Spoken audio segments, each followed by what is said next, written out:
یہ کہتے ہوئے مجھے افسوس ہوا، اور افسوس کیوں ہوا میں یہ اپنی قوم کے سامنے واضح کر دوں. جو بھی عدلیہ کا فیصلہ ہم ایکسیپٹ کرتے ہیں، افسوس اس لیے ہوا کہ جو ڈپٹی اسپیکر نے جو اسمبلی پروگ کی تھی اس کی وجہ کیا تھی؟ اس کی وجہ یہ تھی آرٹیکل 5، یعنی کہ بیرونی مداخلت ہوئی تھی پاکستان کے عدم اعتماد پہ. تو میں یہ چاہتا تھا کہ سپریم کورٹ کم از کم اس کو دیکھتا تو صحیح. یہ بڑا سیریس الزام ہے کہ ایک باہر سے ملک آپ کے اندر ایک پوری سازش کر کے ایک گورنمنٹ کو اس کے خلاف سازش کر کے اس کو گراتا ہے. تو اس کے یہ اتنا سیریس ایلیگیشن تھی کہ میں چاہتا تھا کہ اس کی کوئی پروب ہو. کم از کم سپریم کورٹ وہ جو مراسلہ ہے، جو ڈاکیومنٹ ہے، کم از کم اس کو بلا کے دیکھ تو لیتا کہ کیا یہ جو ہم کہہ رہے ہیں کہ یہ اتنی بڑی سازش ہے اور رجیم چینج کی کوشش ہے، کیا ہم سچ بول رہے ہیں یا نہیں بول رہے ہیں. تو مجھے تھوڑی سی مایوسی ہوئی کیونکہ یہ اتنا بڑا ایشو ہے اور اس کے اوپر کوئی سپریم کورٹ میں بات نہیں ہوئی. اور دوسرا مجھے افسوس یہ ہوا کہ اتنی جلدی جتنا فیصلہ آیا، جو 63A یعنی کہ جو کھلے عام ہارس ٹریڈنگ ہو رہی ہے، پولیٹیشنز کے ضمیر خریدے جا رہے ہیں، بھیڑ بکریوں کی طرح ان کو بند کیا جا رہا ہے ہوٹلز میں اور ان کی قیمتیں لگائی جا رہی ہیں. سوشل میڈیا کا زمانہ ہے، بچے کو پتہ ہے اب کس قیمت کے اوپر اپنے ضمیر بیچ رہے ہیں. کون سی جمہوریت ہے یہ؟ کون سی دنیا کی جمہوریت میں اس چیز کی اجازت دی جاتی ہے؟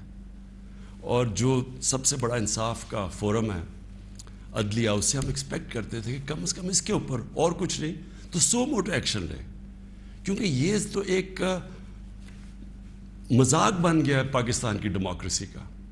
کیونکہ یہ تو کہیں اتنے کھلے عام تو میرے خیال میں بنانا ریپبلکس میں بھی نہیں سیاستدان نہیں بکتے جو یہ بک رہے تھے اور بک رہے ہیں.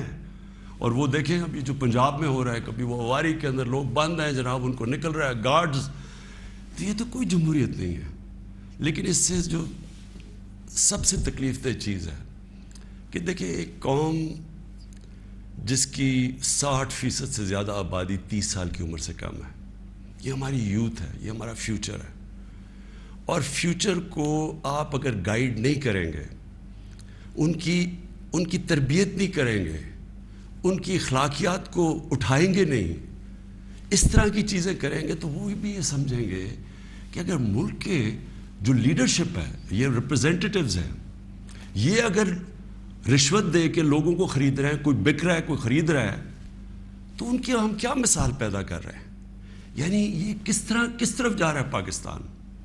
اور یہ پہلے بھی یہی شریف برادران نے شروع کی تھی چانگا مانگا، آج سے کوئی 30-32 سال پہلے.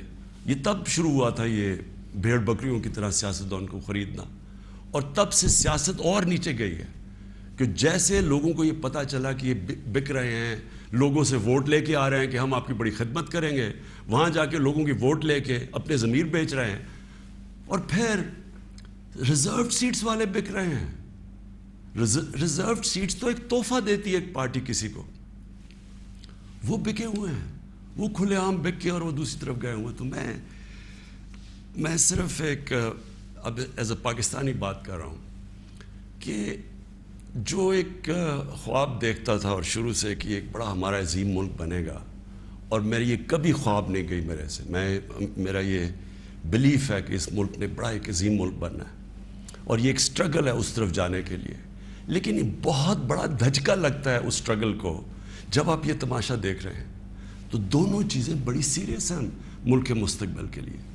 تو میں صرف میری مایوسی یہاں تک ہے. ہم نے عدلیہ کا فیصلہ تسلیم کیا، لیکن میں اس میں ضرور مایوس ہوں کہ اوپنلی جب یہ چیزیں ہو رہی ہیں پاکستان میں، اس کے لیے کوئی سیریسنس نہیں ہے. یعنی جو بھی انصاف کے ادارے ہیں، جو ہمارے پبلک ہے، وہ یہ جب تماشا دیکھ رہی ہے، تو میں ایکسپیکٹ کرا کہ کوئی بھی اس کے اوپر، جو میں اور میری زندگی کتنے 20 گرمیاں گزری ہیں انگلینڈ میں، اور کافی اور بھی میں نے ٹائم گزارا، دنیا ٹریول کرتا تھا، کرکٹ میں میں ساری دنیا میں گیا ہوں. کبھی اس طرح کی چیز کسی بھی ویسٹرن ڈیموکریسی کے اندر نہیں دیکھی، کبھی سنا بھی نہیں ہے. نہ کوئی سوچ سکتا ہے کسی کو خریدنے کا، نہ کوئی اپنے آپ کو اپنا ضمیر بیچنے کا سوچ سکتا ہے، کیونکہ معاشرہ اس کے خلاف کھڑا ہو جاتا ہے. جو میں نے اپنے لوگوں کو امر بالمعروف پہ بلایا تھا یہاں اسلام آباد میں، وہ اس لیے بلایا تھا کہ میں نے اپنی قوم کو یہ بتا رہا تھا کہ آپ کی ذمہ داری ہے کہ جب آپ ایسی چیز دیکھتے ہیں، اگر آپ بدی کو کچھ نہیں کرتے، روکتے نہیں ہیں، وہ پھیل جاتی ہے معاشرے میں. وہاں جو میں نے دیکھا ہوا ہے ان معاشروں کے اندر جو مسلمان بھی نہیں ہیں، آپ یقین کریں جس طرح وہ امر بالمعروف پہ کھڑے ہوتے ہیں، میں تو کسی مسلمان معاشرے کو بھی اس طرح نہیں کھڑے ہوتے دیکھا. آپ ہمارے بیرون ملک پاکستانی ہیں، کبھی ان سے پوچھے تو صحیح کہ کس طرح وہ معاشرے اچھائی کے ساتھ کھڑے ہوتے ہیں، بدی کے خلاف ہوتے ہیں، حق کے اوپر کھڑے ہوتے ہیں، باطل کے خلاف کھڑا ہو جاتے ہیں، قوم کھڑی ہو جاتی ہے. جب برطانیہ میں 20 لاکھ لوگوں کے ساتھ میں نے بھی مارچ کی آج سے 20 سال پہلے عراق وار کے خلاف، تو برطانیہ کو فائدہ ہو رہا تھا عراق وار سے، وہ تیل کی جنگ تھی، لیکن لوگوں نے نکلے، انہوں نے کہا آپ بڑا غلط کر رہے ہیں، آپ جھوٹ بول رہے ہیں، تو قوم نکلی. یہ زندہ قوم کی نشانی ہے. تو میری آج اپنی قوم سے بھی یہ ہے کہ وہ، اور میں آپ کو بعد میں اس کے اوپر بھی آؤں گا جب میں اپنی تقریر ختم کروں گا کہ آگے ہم نے کرنا کیا ہے، لیکن میں اپنی قوم کو بھی کہتا ہوں کہ اگر آپ اس طرح کی چیز کہ ایک باہر سے سازش ہو کے گورنمنٹ گر رہی ہے اور وہ پلان کر کے پورا ایک پلاٹ ہے جس کے اوپر میں ابھی بعد میں بتاتا ہوں، تو یہ آپ نے اپنے آپ کو بچانا ہے. جو اپنے بچوں کا مستقبل بچانا چاہتا ہے اس ملک میں، آپ اگر اس کے خلاف نہیں کھڑے ہوں گے، کسی نے اور آ کے آپ کو نہیں بچانا.